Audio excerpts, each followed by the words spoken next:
I'm in the heart of Carlow, famous for Hollywood actress Saoirse Ronan, TV presenter Catherine Thomas, entertainer Richie Kavanagh and Freddie Mercury's partner Jim Hutton. I'm joined by Anthony from All About Carlow Facebook group, and he's taken me on a walk through time through the town. From hidden gems to historic stories, this is Carlow like you've never seen it before.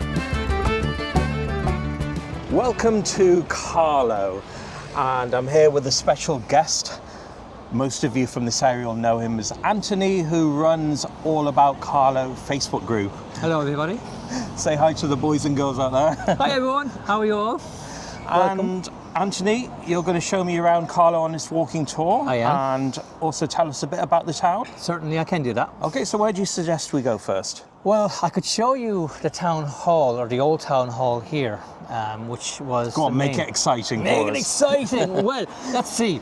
Okay, so the old town hall has one specific thing I like about it is the gas pipe or the gas light that it had was the very first time they had electricity sent in Carlow, so they used that as a pinpoint. But what about the castle? Now the castle's another one now. I think that's going to be more exciting. Even more. Yeah, let's go there. Let's go there. Okay. So, we're going to go up here, and we're going to be passing St. Mary's Church right here, which is a beautiful church, and they do a lot of entertaining arts and shows, musicals. It's been very, very popular during Easter. Reverend Paul has been a fantastic contributor to St. Mary's here. So this is St. Mary's Church. That's the one you're on about, yeah? Yeah, it's a fantastic place. Lots of events happen here. Everything from musicals to plays. They even have the church service, I think, once or twice a month. It's a beautiful church. Now, is it Catholic or Protestant? I believe it's part of the Protestant churches. Spiritual space. And what is that? That looks like a fairy ring. It does, doesn't it? Yeah. You can make a wish. Let's see if it's open. Well, it's closed today, which is a pity. I'd have loved to show you the inside. Oh, don't worry, I'm used to it because they always have the doors closed for me. They see me and then they say, not allowed. Not allowed! It's a beautiful church, and as I said, it's got great potential in the town. So we've got a lot of artwork in Carlow town, a lot of public art. And one particular person is Kirsty Matter, and she does absolutely fantastic work. And you may have seen it in the Carlow Town Park with the swallows, or you may have seen it at Lambert's, where she's currently doing a brand new mural on the wall. She is fantastic. There's also another gent called Gallagher who does some amazing artwork as well. So one of the things I love about Carlow is the hidden history, and right here is a hidden graveyard, and it is on Castle Hill. There is no access to it that is known, and you can only see it through Castle Hill House itself. And is that a tombstone there covered in ivy right there? Yep, that is a tombstone right there, and I have it on my own page. I forget the name of it, but there is someone buried there. I don't know what consequences they are, but yeah, it's a hidden graveyard. And they did find some bodies over here around this area when they were doing some roadworks. Yeah. They were doing something, they were digging up, and they found 2 or 3 skeletons. Oh. So we're now arriving at Carlow Castle, and it's a fantastic building, and it's got an interesting story behind it. A gentleman called Dr. Middleton got a crazy idea that he wanted to build an asylum out of it. And he decided to put in some TNT, and he blew it to pieces. Oh dear. He was hoping to thin the walls out, and unfortunately 2/3 of the building was blown to smithereens.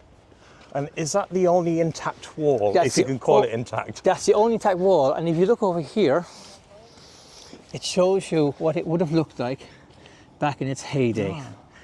And right over here would have been where Corcoran's was, where they did all the bottling. Right. And this would have been a great place for employment for a very, very long time. And what is that hoop thing? Now, that's an interesting one. There's not much history about it.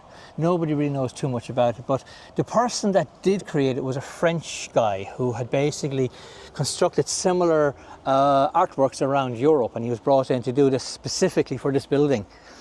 And this used to be the view from the River Barrow for centuries. Shall we go up there? Certainly. Have a closer look. Yeah, it's a total contrast to Kilkenny Castle. Absolutely. I mean, I know you're missing a wall down there, but I think that was intentional, or this one was accidental. And what year did that happen? It was around 1200, I think. And they were hoping, I think you could say that there was a lot of people in need of the services of an insane asylum. So he came up with the idea of perhaps utilising this magnificent building. And he put the dynamite in separate places, and as you can see, not much is left. But what they did do was they put these bushes in the shape of what was the castle at the time. And if you look at it from the air, you can kind of see what the castle would have looked like in its glorious days. So can you actually go inside? Because it looks as if... No, unfortunately you can't go inside. It is all pretty much sealed up, and it's for the safety aspect of it. As you can see here, for example, during one of the storms hit this, it took most of the base away. They've done a great job. Well done to Carlow County Council for putting this all together. But you can see all the new stone. You can see the major amount of damage that had been done. So unfortunately you can't. Which is a shame. I come all this way from Kilkenny. Well, I can give you a leg up if you wish. Well, actually, we're only 40 kilometres from Kilkenny, is it? Yeah. About 24 miles anyway. So can we actually... That looks locked, or is it? Yeah, it's locked. Unfortunately, this was put in for safety. And there's people in there. How did they get in? There's a standing bay in there. Oh, you have to go around? Yeah. And if you hit the pause button, you can read some information in your own time about the castle. So you know what to do? So at one point, Carlow was actually the capital of Ireland, and they had the exchequer here for a little short time. So there's our little claim to fame. I think they should have left it as the capital. It would have been a good job for Carlow anyway. Would have put it more on the map throughout the world. The smallest county with the biggest heart. I think not enough is done to promote Carlow, especially by the powers that be. They try, you know, and they do try. And there's lots of people out there that will actually take lots of photos. The more photos you take, the more videos that people take, it's more self-promotion of Carlow. But Carlow County Council have put in a lot of effort with a lot of events.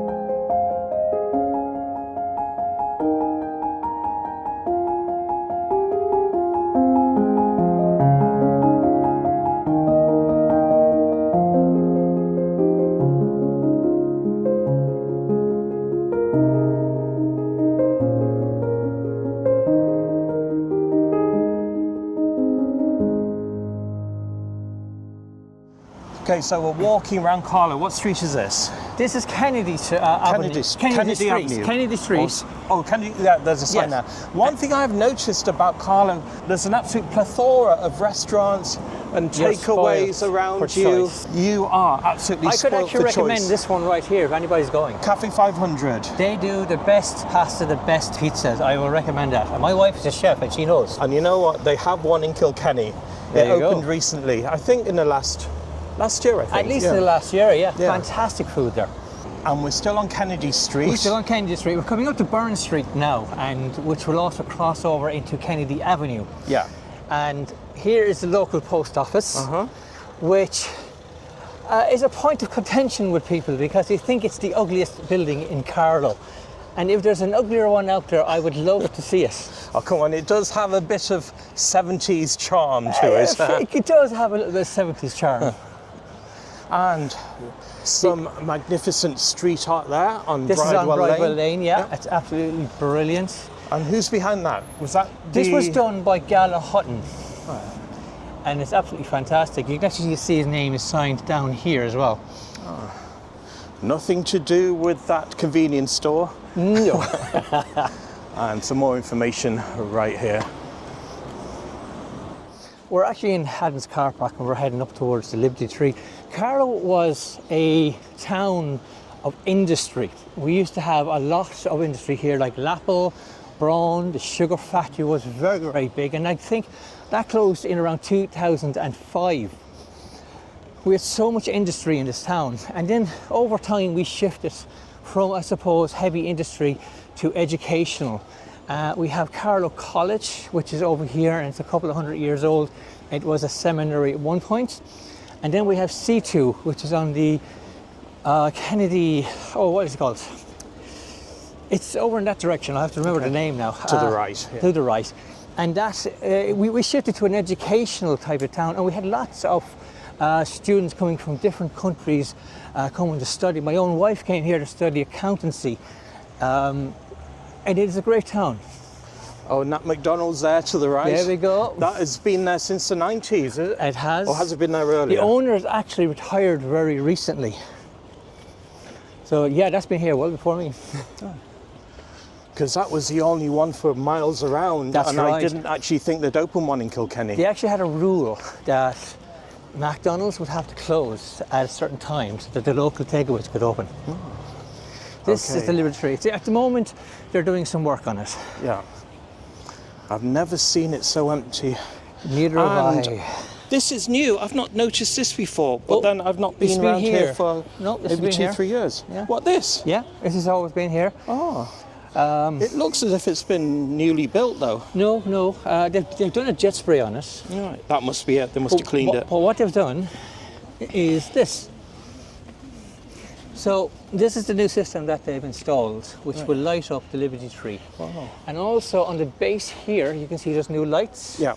So these lights are going to really bring the tree out, and it's going to make the whole place a lot more safer and a lot more nicer to look at. And is this lit up every night? It's never been lit up except on Christmas. Oh. This place has often been, well, I wouldn't say darkness per se, but the only lights around here are what you see in the car parks, or that major light. So when this lights up, it's going to literally light up the whole area. Ah.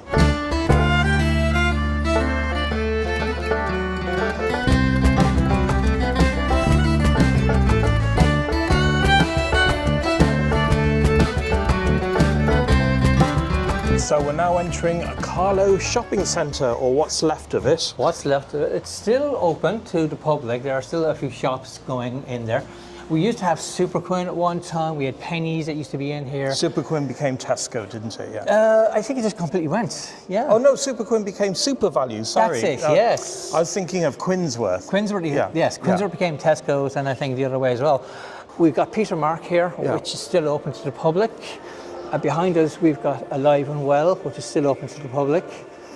We used to have a restaurant in here. There's a bit of information actually for you on Carlow Shopping Centre. Opened in 1994. So 31 years later. And this used to be the site of the Carlow Goal, of all places. And this is where Lucinda Sly would have been the last lady hanged on the door that we just came in. Oh, wow. What year was that? Oh, God, I'll have to check my records, but we're going back 100 years maybe. Now there is rumours that this area, this part of the building is haunted. Right. Where does this way go to? So that leads out to the car park, the multi-storey car park, and we still got a couple of outlets. Planet Auto is already there as well. They've been there for a long time. It's sad to see it in this state. I mean, it's a beautiful building and it's got so much potential. In its heyday, this would have been one of the most popular places to come, shop, have some food, meet your friends. And even as a former student of C2, I used to come here for free internet. Okay. We'd all sit on those steps there and surf. Now, over here is where Lucinda would have been hanged.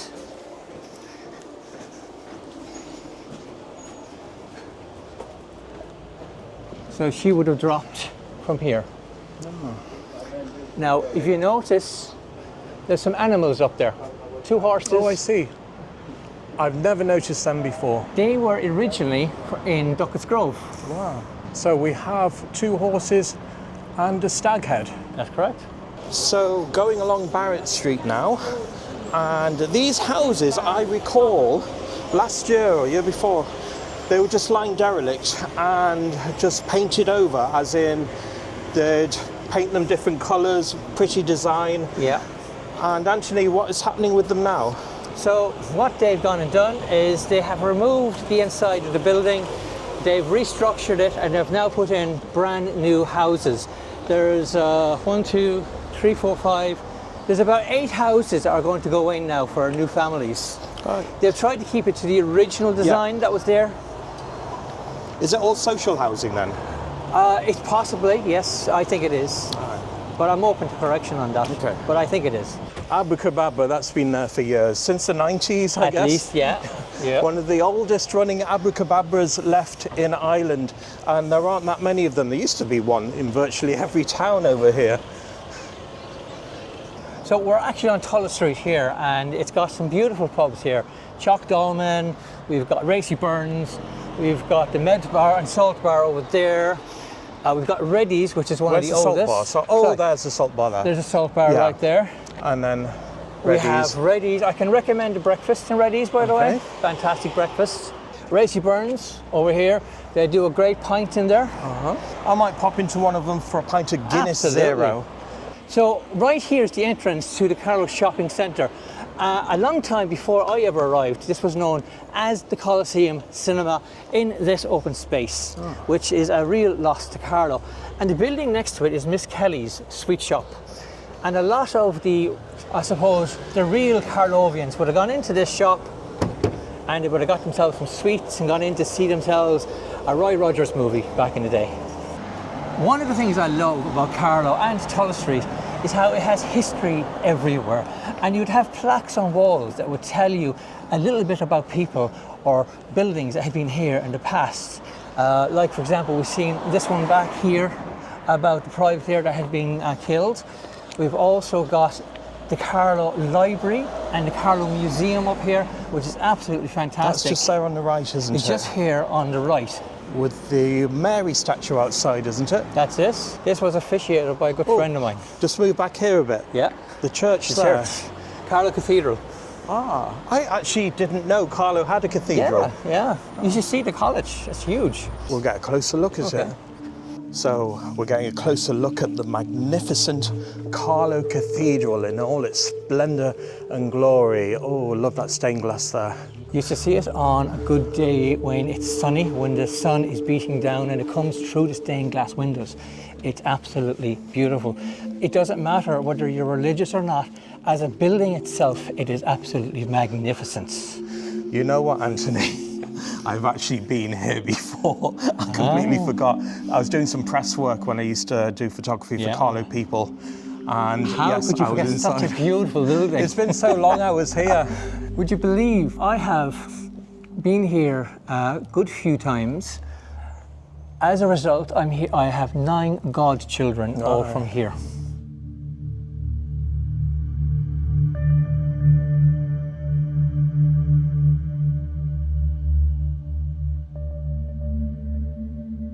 So this was done several years ago as part of one of the festivals to try and kind of brighten up the street. And it's about the old stone of Carlow, and a lot of stone was used in the building of a lot of the Carlow buildings. And you can read there a little poem. Now I'll let you pause the video and read in your own time. And this is actually right opposite Carlow Cathedral. So here we have Carlow College, which was established in around 1782. And it's here where young priests would have come to become a priest. It was their version of their college at the time. Today it's used for the likes of humanities and some fantastic courses. And on the left-hand side, you can see the visual over here, which was built, I think it was 2000. I think it might have been 2007 or 2008. It's a great comparison, modern and contemporary buildings side by side, and they do a lot of visual art in there. They got a fantastic restaurant downstairs called Lenin's. I can't recommend that highly enough. This part of the college is where all the education goes on. Over here is where we used to have the old CBS school. That's now just a parish centre. And then to the left, as we've already seen, was the fantastic Carlow Cathedral. And right here we have a little blue plaque that you'll see in around places. It's the Carlow Heritage Trail. And these will give you all the information on buildings like the Carlow College. Like, for example, the Garden Relief Act in 1782.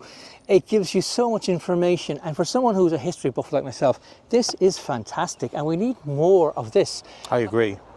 And here we have a little connection myself to the college. You can see was made by Seamus Heaney. Is he any relation to you? He's a distant uncle. Ah, okay. I don't have his money, unfortunately, so what can you do?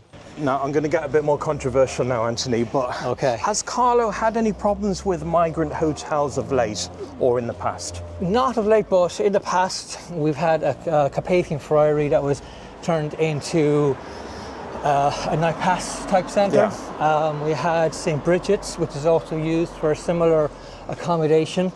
It was very controversial when it first happened, and I'd say pretty much 40 or 50% of Carlow had turned out in opposition to it. Wow. So it's a very sore point Yeah. in Carlow. And did it create much of a divide in the town? In a way, I think it did a small bit, but I think overall, what we are experiencing is worldwide. It isn't even just Carlow alone. Yeah. I mean, if you look at, say, C2, they have so many students from international countries. We never had a problem before, but I think with the rise of extremism and xenophobiaism around the globe, it's getting a lot more difficult for somebody to go out and, venture through the world and maybe go out to another country and get an education. Because unfortunately, and I'm not just saying Carlow, I'm saying entire of Ireland is having issues, which is a shame. Well, I personally think people need to differentiate between legal migration, that Yes. is maybe students, people coming in to practice medicine, and illegal migration, those people Exactly. coming over in boats. Exactly. Say off the coast of Dover and wherever, if they do have boats coming over to Ireland or wherever. Dinghies and whatever they can find, Yeah. trialogues and everything. So yeah, unfortunately, it's not even restricted to Carlow. It's the same in my own hometown Yeah. in Limerick. It's the same up in Dublin. Anywhere you go, you're going to find exactly the same. In fact, I could honestly say it's like a copy and paste everywhere. Yeah. So that just about brings a close to our walking tour of Carlow with Anthony, and you have to check out his Facebook group. How many members do they have now? Well, when you look at it, it's about 103,000 members and visitors Ooh. included. So it's fairly big. On the outskirts, it's 53, but And I'm proud to say I'm a member of the group. welcome to all Thank about you. Carlow.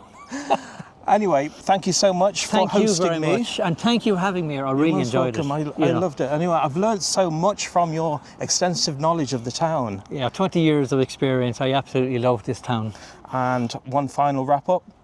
Okay, guys, don't forget to like and share. Roo, photo and travel. He had to read it off my card then. So if you didn't get it, Roo, photo and travel. So, There's a reason why I didn't go to RT and be an actor. it's never too late. You can go again. This has all been a rehearsal for you. Right, we'll leave you alone now. Right, Thanks, Anthony. let's do it one more time. Go No, on. that's fine. That's Are you fine. sure? Yeah. Roo, photo, travel. Okay, cut. Thanks. On World Homeless Day, the streets of Carlow tell a powerful story. Tonight, Noel Sherry from the Good Shepherd Centre Kilkenny joins others to sleep out and speak out, giving a voice to those with none. This is compassion in action, and this is their night. It's the 10th of October, and today marks World Homeless Day, and I'm sat here with Noel Sherry, the CEO of Good Shepherd Centre, and he's doing something amazing today, because from midnight last night until midnight tonight, what time is it now? It's 6:25 p.m, so he only has 5 hours and 35 minutes left of his sleep out. Is that what you call it? Yeah. Sleep out? Sleep out, yeah. In aid of the homeless. Yeah. He wants to experience what the homeless are doing, even though it's 24 hours. It gives him insight and empathy on what they're going through. So I have a few questions for you. Are you ready, Noel? I am. Okay. What motivated you personally to sleep out on World Homeless Day? Was there a moment, a story, or a person that moved you into doing this? I would say a slightly more complicated answer, Roo. It was probably quite a few people. I suppose World Homeless Day is our day every year. Its significance for me is that somewhere in the world, going for every second, for every minute of that 24 hours, there's someone making noise about homelessness, be that a homeless organisation or be that homeless people themselves. That for that whole 24 hours, there's awareness building, advocacy, or even commemoration or celebration. The reason I'm telling you my age is because I'm 56. Oh, you're still a spring chicken. Yeah, still a spring chicken. But 41 years ago, I walked into my first homeless shelter as a volunteer. And I've never left. And I suppose when you say what's motivated you to do this, in that 41 years, a lot of people have been lost, and a lot of people have been lost prematurely due to homelessness. So I suppose sometimes you just want to stop and do something that remembers them. So if I take comfort from the fact that for the 24 hours of World Homeless Day, someone's making noise about homelessness, I thought, well, maybe I should do something for the 24 hours and make my own noise in conjunction with all my friends and colleagues across the world, just to empathise for those who are lost and to really acknowledge those who are very much trapped in that cycle of homelessness in Ireland currently. Oh, fair dues to you for doing it. So you've said the official figures never tell the full story. What are some of the hidden sides of homelessness in Kilkenny and Carlow that most people never see? Okay, so there's a term which I'm sure many of your listeners will be aware of, and it's called hidden homeless. And hidden homeless, when you strip it back, is typically sofa surfing. But it's also one of the most understated groups, or people who have to return home. Private rented accommodation in Carlow and Kilkenny, which was the solution for homelessness for the last 20 years, is in an absolute state of collapse. Many landlords are exiting, so more and more people are going back into a very limited market looking for private rented accommodation. So many people, including bringing their own families, are forced to go home. So that's another group that you would refer to as hidden homeless. As well as that, there's other small subgroups, like there are people who are coming in as refugees and then getting status. And again, they're struggling to get into the housing market. There's people accessing refuges. And of course, there are those people who are actually rough sleeping. Because again, they're not counted in the official stats. The only people who are counted in the official stats are people who are actually accessing emergency accommodation. So say if the national figure is 16,353, many pundits would estimate that the actual figure is well in excess of 35,000. Oh. So there's a lot hidden. Yeah, I didn't think it was that huge a problem. Yeah. So with the human cost, can you share a story without breaking anyone's privacy that stayed with you? Something that made homelessness feel real beyond statistics? I'll tell you a story about an 8-year-old girl, because a lot of people will actually be able to relate to this. If you imagine, like any of us who have children or not, when you hear a child cry, your first instinct is to go over, pick them up, soothe them, and make sure they feel safe, make sure they feel secure, settle them, and then hopefully the tears stop and they go back to sleep, or they're more content. This child, there was no soothing. This child was highly anxious, screaming, crying, starting to use language that no 8-year-old child should know. Now, you could say some of the language she was picking up on the internet, but she was actually using symptomatic language. So she was actually describing depression. She was actually describing self-harm and suicidal ideation. And I remember just being a little bit kind of sick to think that an 8-year-old child, that would be her experience. The level of blame she felt because her mother wasn't coping. Her mother felt she was a complete failure, being stuck in a hotel room for 15 months. And the child blamed herself. And that turned into depression, self-harm, and suicidal ideation. It's wrong. Because today, there are over 5,145 children in homeless services, and really we need to start hearing those tears. So sad. So you've gone through most of the night anyway. You've just got the evening left.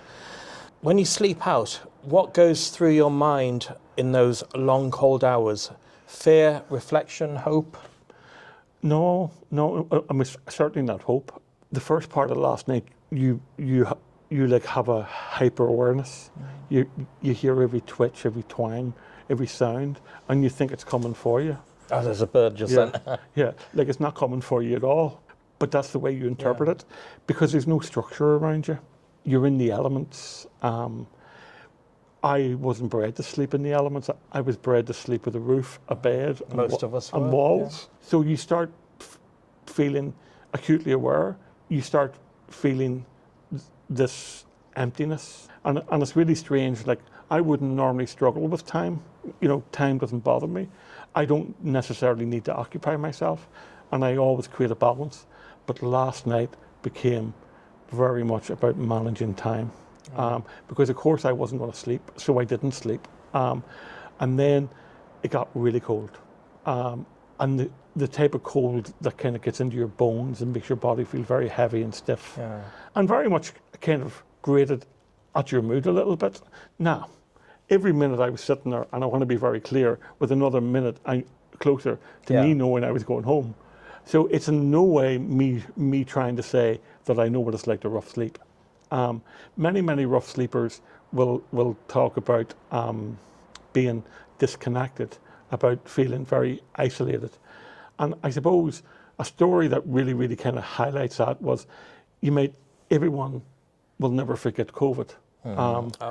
When COVID broke, we anticipated that because of people's health issues in homelessness, that we were going to lose a lot of people. But why for 15 months did no one contact COVID? It was 15 months before a service user contacted COVID. And it's really for a very simple reason. COVID is a community-based disease. Yeah. It's a family-based disease. These people are totally disconnected and broken from their families, and certainly broken from their communities. And it actually ended up protecting them, even though it's a very cruel thing. Social isolation is intolerable, but yet it actually kept them safer from COVID. The irony of it. So many people watching this might think, I can't solve homelessness. What difference can one person make, Noel? I suppose that's an interesting question, because a number of people were saying to me, sure, what difference does he think sitting out is going to make? I'm not sitting out to make that type of difference. But the thing I'd say to you is, each person is an entity or an agent in their own right. One of the fundamental flaws in Ireland is that under the Constitution, housing is not a right. I was at a conference recently, and I was asked to look at the political decisions that impact housing and homeless policy across Europe. And I quickly discovered something very obvious. The countries that were doing well all had the right to housing built into their constitution, which drove politicians' behaviour, drove government departments' behaviour, NGOs and communities, and everything was outcome focused and evaluated. And you really needed to deliver bang for buck. You needed to come up with results. Ireland doesn't work like that. So Ireland is flailing all the time. In Ireland, the issue has become so hot and heavy in terms of housing, the whole debate around homelessness has become lost. There's plenty of money in the system now to solve homelessness. What's missing is action. So for every individual could adjust their attitude, challenge their local politicians, be more open and transparent about how homelessness interacts with them as a community, it could actually start making a difference. But the one thing this country needs is for people to call for that difference. And you see, people have become used to failure. People have developed a tolerance for failure. If you look at the state of the justice system, if you look at the state of health, education, all of those areas with housing are struggling. People have become used to it. People are having to work more to pay the bills. So really their tolerance is very much tempered by the amount of pressure they're under. And then guys like me say, call for action, do something about this, challenge your politicians. And people probably don't have the time and energy. It's not that they lack empathy, they probably just don't have the time and energy. That's where a dichotomy exists, because then we all tolerate a second-class service from everyone, because that's all we've become known to expect. Now, this next question, it may seem a bit controversial, and you don't have to answer it, but how do you feel about the government putting migrants into hotels rather than looking after the own Irish people? I think that's a very loaded question. I think as a country we should have room for everyone. I think Ireland enjoyed travelling the world and fleeing to the world through various conflicts, be it the famine in the 19th century and be it any of the kind of more conflictual conflicts. And people have left Ireland for 250 years over poverty. Yeah. There's a lot of stories, there's a lot of media attention to it, but for someone like me, I don't think it's about, as your question suggests, Irish government agencies putting asylum seekers or refugees into hotels over Irish people. I think it's about a radical look at our policy around how we accommodate people. I think there's other options outside of hotels, and I think there should be room for everyone in this world. Yeah. If you had 5 minutes with the government to make real changes, what would you ask them right now? Right, well, the first thing, as I've alluded to, is a constitutional change. Like, there should be a right to housing for all Irish citizens. That should be sacrosanct. The next thing I'd ask them for is that the current housing first policy for rough sleepers or chronic homeless, housing first, be fully implemented and integrated with clinical services. So that would be the second thing. The third thing I'd ask for is Vision for Change. The mental health policy in 2016 recommended dual diagnosis services be introduced around the country. To date, 9 years later, only 2 regions have borne the benefit of that, which means that 7 regions do not have dual diagnosis services. Which 2 regions are we talking about? Dublin and Cork. Right. So everywhere else in the country doesn't have it.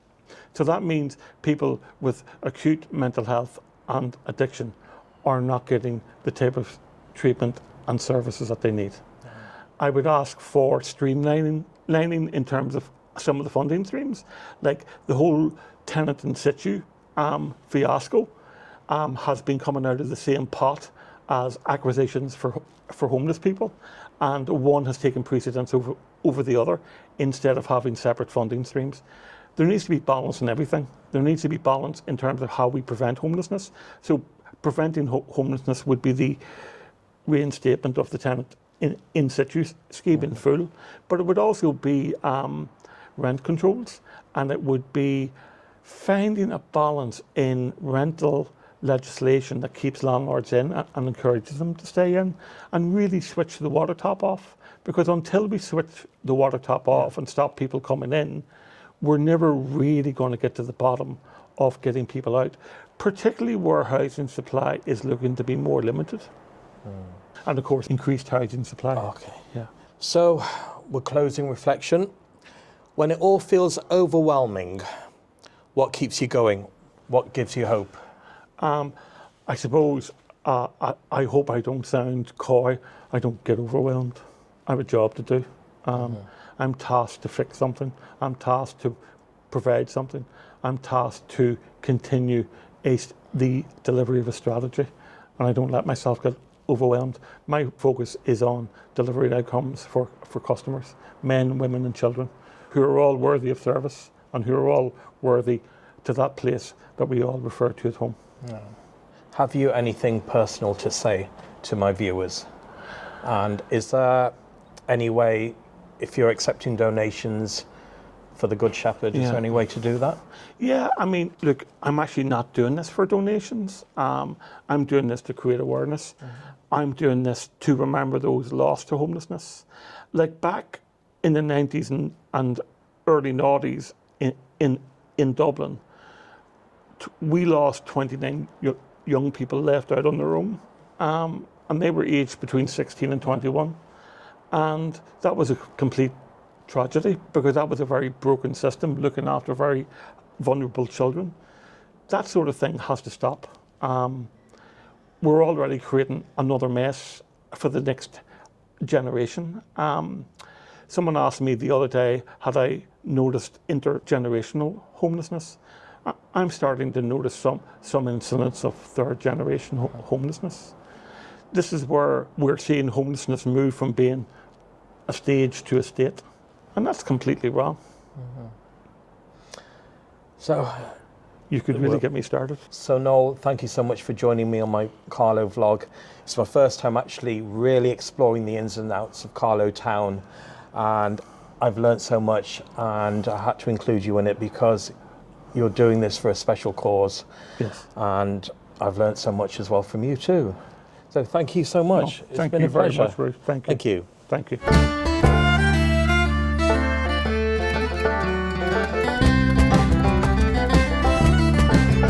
Now I can't complete this Carlow tour without visiting the main shopping centre, which is Fairgreen Shopping Centre. So come on, we will have a look and see what there is to see. It's after dusk now, so many of the shops will be closed, but just give you a gist of it. It's quite large actually, and it even has its own Tesco. I quite like this Tesco, even though the clothing department leaves much to be desired. So it looks as if the cafe in the middle of it is all closed down, more of a daytime thing. But there's one or two concessions open. There's a chap there selling his mobile phone accessories. And you have CEX.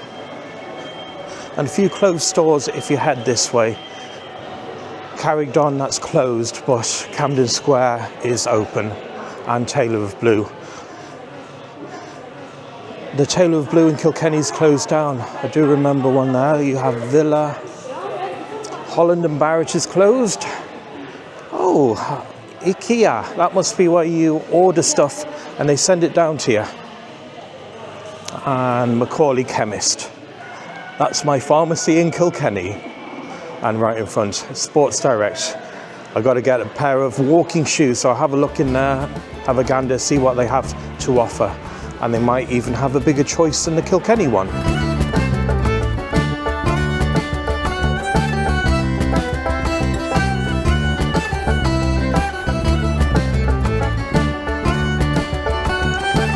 So shopping in Tesco all done, and now it's coming up to 9 p.m. I'm gonna stop here for a pint.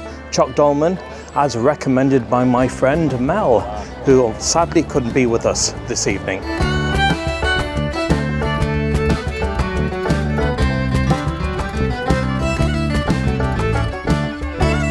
And here goes a pint being poured. What's your name, sir? Nathan McDonald. Nathan? Yeah. Pleased to meet you. Pleased to meet you. So I haven't had a pint in Carlow for a long time. And the beauty of this is that it has 0 alcohol in it. So what they do in Ireland, they pour it to near the top of the heart, but not quite. Let it settle until it goes black at the bottom and it's creamy and white at the top, and you'll see in a moment it'll be topped up. A few moments later. And here's the top up. See, there's a craft in it. Thanking you. And how much is a pint these days for a 0? $5.60. $5.60, okay. I'll sort you out in a moment. Thank you. Now the thing is, you have to let it settle a few seconds longer, and then it'll be ready to taste. So it's ready to drink. I feel like the Guinness guru here.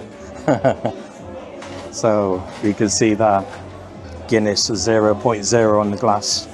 So let's try this. I've never ever tried a Guinness 0 in a pub in Ireland. So Jimmy, if you're watching this from Algarve Appetite, I'm making you jealous.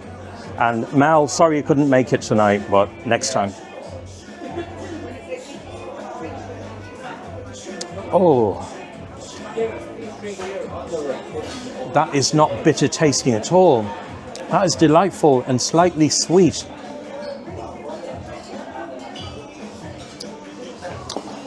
I'm definitely going to enjoy this. So Mel, you made the right choice. Choc Dolmain in Carlow. So that is just about it from me, Rue, here in Carlow Town in Southeast Ireland. Hope you've enjoyed the vlog, and I've learnt so much about Carlow, which I didn't realise, even though it's only down the road from Kilkenny. So you all have a good week, and I don't know where the next vlog is coming to. If you have any ideas of what I could do, comment below, and I'll catch you on the next one. Till then, bye.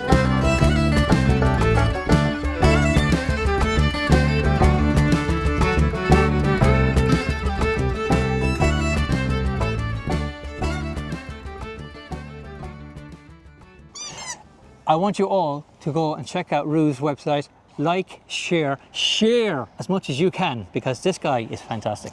He lies beautifully, but I'll accept it. And it's, what's the name of my channel? Can you remember? I've forgotten. Rue's Photography? No, Rue Photo and Travel. Let's do this together. Ready? Yeah. Rue's. No, Rue. I like Singular. Rue's. Rue Photo and Travel.